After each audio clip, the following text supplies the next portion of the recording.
Hello everyone, this is Vishnupriya Alluri and I'm here to display a simple Ruby on Rails application using RubyMine, which is the exercise R2.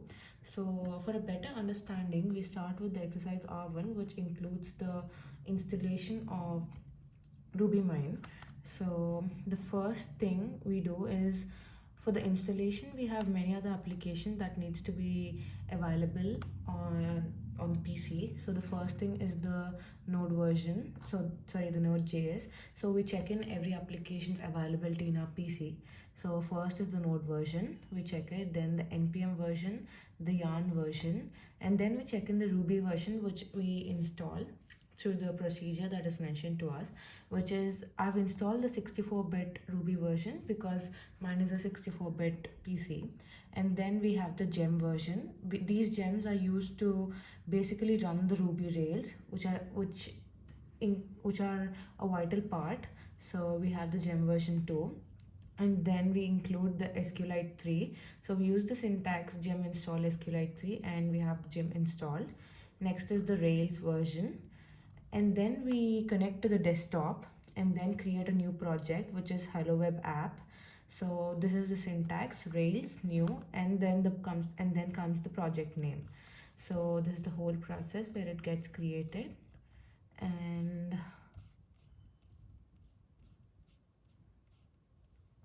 we connect to the Rails server.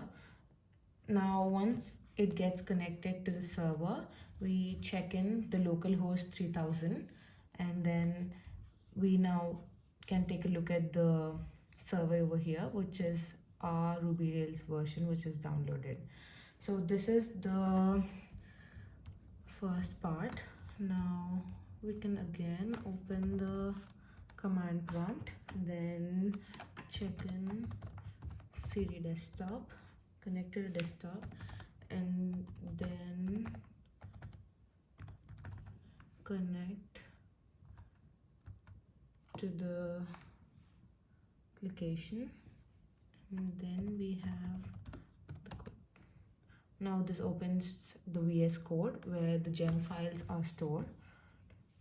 So here, so we have everything ready now and we can go ahead with the RubyMine. We open RubyMine. Yes, over here. So the first thing is we create a new application, which is the Hello Web app, which is here. So we created the file, new project, and then an application. So we mention the name of the project over here. We can type in Hello Web app or any other way you would prefer, and then choose the Ruby SDK and the Rails version, and then we create, and then we are taken to the new application window, which is over here. Now we first go to this is the app where we have everything. So we have controllers. So we have the application controller.rb already present. So we create a new one, which is the say controller rb. And then this controller, which I said, the say underscore controller.rb, can be created through the tools here. We click on the tools and we run Rails generator.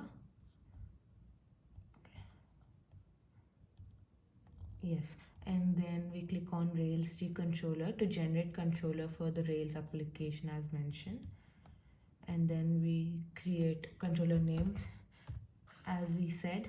If we say and then create, a controller is created over here.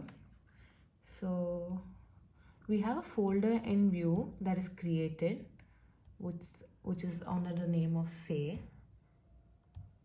and we have the hello html.arb. So this file is basically for the front end, where we find it on the web application, which says hello, hey, this is Ruby Rails, something like that, and which we also include a timestamp in that. So this can be created using, we right click new, and we have the ERB file. So you can mention anything. So I've mentioned hello.html, and that's the way it got created. Yes, so there's an error because it's already created. Now we go to the configurations and we check the root. This is for the whole display that we need for the end result. So we have the hello HTML ERB for the front end, and the roots, and an application control RB. So we include the timestamp, and there's a problem with my controller application. So I'll show you the final output, which is this. Yes. So once we connect to the localhost 3000, at first we can see it like this when we connect to the version. So later on, when we've included a timestamp in the RubyMine and we connect to the front end and we include the localhost 3000/say/hello, and this is what is displayed with the timestamp. This is the exercise R2. Thank you.